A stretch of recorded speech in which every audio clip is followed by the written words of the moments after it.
Mes nuolat dirbdami su vaikais nuo pat jų pirmo kontakto su finansinio raštingumo ugdymu susiduriam, kaip skirtingai vaikai priima mokesčių temą.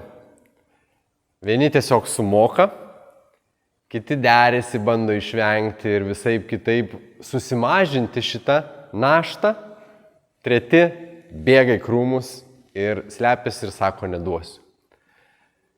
Kad vaikas užaugęs nepatirtų streso, išėjęs į savarankišką gyvenimą, jam būtina suteikti žinias apie visą mūsų mokestinę sistemą, kad pinigai, kuriuos mes uždirbame, visada bus mokesčio objektu ir dalį jų visgi reikės atiduoti valstybei, kad ši sukurtų mus supančią naudą, kuriame galime naudotis visi.